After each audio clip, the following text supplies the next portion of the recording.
Welcome to the Customer Management IQ video interview series. I'm your host, Corey Bennett, and joining me right now is Steve Riddell, the Chief Operating Officer at Blinds.com. Steve was one of our presenters here. We're on site at Call Center Week in Las Vegas, and Steve spoke yesterday. His presentation was titled Coaching Your Way to World-Class Results. He spoke a lot about coaching versus managing, and he joins me right now to talk about some of that. Steve, thanks so much for joining me. My pleasure.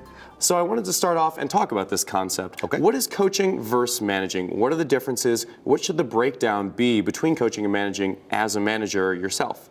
Well, most call centers, if you ask people in call centers whether they coach, they'll always tell you they do. The problem with that is that when you really look beneath the surface, what you see them doing is 80 to 90% of their time is what I would call managing. They're going out and they're talking with people about a process and procedures and quality assurance and all those kinds of things. And in my world, coaching really is about one thing, and that is what a person does to develop some level of skill with another person. Okay. And skill development lies at the heart, to me, of coaching. When skill goes up, performance goes up. When skill goes up, problems come down. But the problem is that we encumber our managers and supervisors so much in the processes and procedures of things that go on in the call center that they'll actually cause the people on the phone to exhibit what I call aberrant behavior. And they'll do what they need to do to get a great score, for example, in a quality assurance, but that doesn't necessarily translate into skill. So what people need to focus on, in my opinion, is they really need to go back to the basics of what really drives performance. And performance is driven by skill. When skill goes up, people perform better, and they actually like it better if it's done appropriately. So one of the concepts you mentioned in your presentation was the competency matrix. Right. Can you describe a bit about the 4 quadrants of the competency matrix and how you get from 1 to 4? Sure. Competency is broken up into 4 quadrants, and it's really a demonstration of how people come in and move through their own understanding. Okay. Everyone comes in most of the time at the unconscious incompetency level. Unconscious incompetency means they don't know what to do and they can't do it. In many instances, we hire people like that. In our world, in Blinds at Blinds.com, we will hire people who don't know how to sell blinds. They can't sell blinds. They have never sold blinds. Sure. That doesn't even mean that they haven't sold something, but they come in at the unconscious incompetency level. And management's response should be one of 2 things: either to teach them or to weed them out. If they can't be taught, let them go. Now, the problem is that when you look at most call centers, they will bring people in, they'll put them through a class, and they call it training. Well, what it really is teaching. They're teaching. They're opening up their head, they're stuffing it full of a lot of stuff, they close it down, they put them on the phone, they expect them to perform. It doesn't work like that. And so you want to quickly move from unconscious incompetency, they don't know what to do, can't do it, over to conscious incompetency, which is they now know what to do, they've been taught, but they still can't do it. So the methodology has to change. You go from teaching now to training. And training really is not a classroom thing. Training is out there on the floor with repetitive motion. Okay. I repetitively see you. Practice. And the more, exactly. And the more often I see you, the more likely you will be to have your skill go up. Of course. The problem with most call centers is they only coach once a week. Yeah. And at once a week, it doesn't work that way. And most call centers, you look at it, they'll take them in a room, they'll sit them down for an hour, they'll go through all their stuff. Yeah.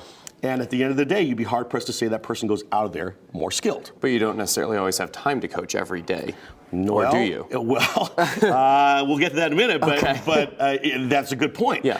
I think most people should. And when I say that to a lot of people, they go, oh, you have no idea what I got to do. Exactly. Well, we'll break that down in a minute. Let's go to the third quadrant. The third quadrant moves from unconscious incompetency to conscious incompetency. Next one is conscious competency. Okay. I now know what I should do, but in order to be able to do it, I have to think my way through it. It doesn't come natural yet. And so that's where you move from teaching to training to what I call coaching. And that is that daily interaction that focuses on one skill that goes over and over it until you master it, and then I move on. And you can actually get huge performance gains with people by applying the coaching principle, but it's not in a telling sort of way. Okay. I don't tell you what you did wrong. It's done in what I would call a methodology of self-discovery. I help you understand what it is you did. You tell me what you did wrong. You tell me what you're going to do to get better, and then it winds up becoming a good thing. What kind of questions would you ask in that scenario? Oh, any open-ended questions will cause you to talk. What do you think you did well in that conversation? Why did that work well? Why did it go that way? And then if you had to do that call over again, would there be anything you would do differently? And I'm going to keep on that questioning process until you come up with something that sounds reasonable and is skill-based, and then we will practice it, and then I'll get a commitment from you to put it into practice, and I'll come back to see if you did it. So there's this idea of I focus on a skill, I practice it with you, and then I have some level of accountability comes behind the process. And if you do that daily with people, you can see their skills go up in huge performance improvement. One of the things I thought was interesting that you said in your presentation was, I can come in and not know anything about what you sell, what you do, but I can coach someone to a skill. So in the instance of something that a lot of people are struggling with, live chat, not many people know how to best implement it, how to necessarily train agents to be good at it. How would you come in and train an agent to be good at live chat? What place does live chat have in a call center, and how would you come in and coach to where people should be these days? Yeah, live chat's an interesting animal, and what I was really referring to really was over in the phone. Active on the phone. There still is a coaching methodology that goes through with live chat, but it is a little different. Sure. It's the written word, not the vocal word. So not as many questions that we were just going through can be, But here's the problem. I don't know about you, but for me, Sure. I have yet to have what I would call a very good live chat experience. Yeah. I just don't have one. I'd agree. Any place I go, I either have to wait, they're not manned. It's just a bad experience, and I think most companies would be better off if they just would eliminate it than to do it poorly. Yeah. And so we looked at it for a long time. We do email, we do voicemail, we do over the phone voice interactions, and then we also do live chat. But it wasn't until we really got it down to where I really believe it does give a good experience. Live chat to me should do two things. If it's not selling, I think it's a problem. Live chat should be viewed as a sales tool. Interesting. I think in most call centers, or most centers in general, it's informational based. Exactly. And all it is to provide information. And the problem with that is that people go through the process, you man it, you staff it, you pay for it, but you get very little return for it. Sure. And I think in the live chat world, you have to take a look at return on investment. If you're going to put people with salaries and benefits there, you've got to see if they can get some kind of return. So how do you know that Blinds.com got to a place where you could have a sustainable live chat model? What were the metrics that you saw that you thought, yes, we're at a good place with this? Well, I don't know that we've arrived yet. Okay. But I will say we've got a really good starting point. We're viewing live chat in the same way that you would see somebody who is out just as a lead generator. Okay. It's a lead generation device. Interesting. People want information. Well, they're coming to you for a reason. They're asking you questions. They want some information. So the goal shouldn't be to just give them information. The goal should be give them the information with the idea of moving them to somebody who could talk with them or interact with them in some form or fashion that they're comfortable with. Yeah. And if we can move it to a live interaction and turn it into a sale from inquiry, which is exactly what people do when they call in for anything, right? Yeah. It's just a different methodology. Then you can wind up moving your staffing up on live chat, because now you're paying for it as you go. Live chat is the same thing as that you see in customer service. Customer service is a cost center. Sales is a profit center. So money gets poured into sales, but the methodology that most managers use, or management teams use, is to reduce the cost, keep reducing cost. But if you can pay for itself, then you can begin to start adding bodies to it. You can begin to have a better experience with it.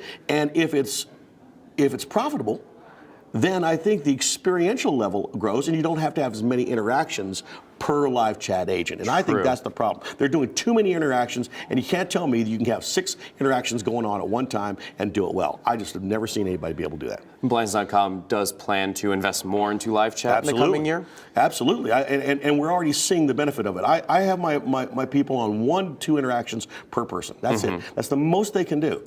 If it grows and they're able to show better skill in some areas, okay.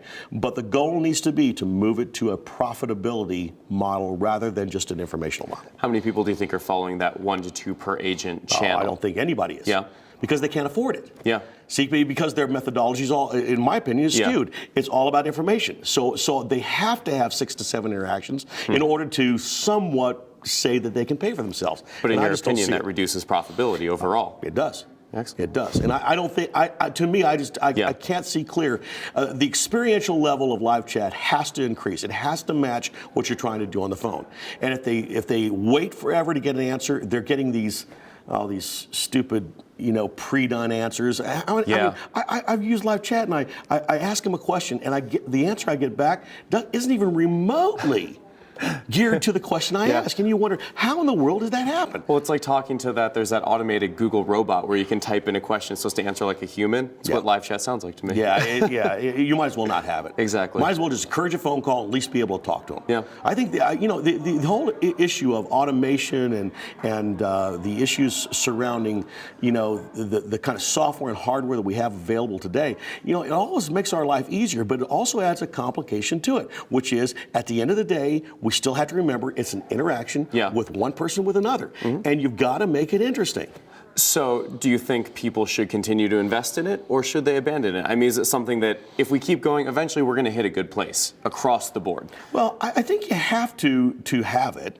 I mean, there's an expectation that goes along with it. If live chat's available to me, I will usually use it. Okay. But every time I use it, I wonder, why did I do it? Because I still have to make a call, right? Yeah. So to me, it's an expectation that exists. If you don't have it, I think you're in bad shape. But if you're going to do it, then you need to do it well. We had it, and what was happening was we had it, but nobody was available to answer the phone. So I finally just took it off until we were able to man it, staff it appropriately, and do it well. How long did it take you to get to that process? Probably over 2 years before we really got it. But our staffing levels weren't we had calls coming in at such a speed, and we were staffed for the call center, but we weren't staffed appropriately for the call center minus live chat. We were expecting them to jump on the phone with us. Okay. Well, if they're on the phone, they can't be doing live chat. So it's this intermittent on again, off again. It never works. You've got to approach it like a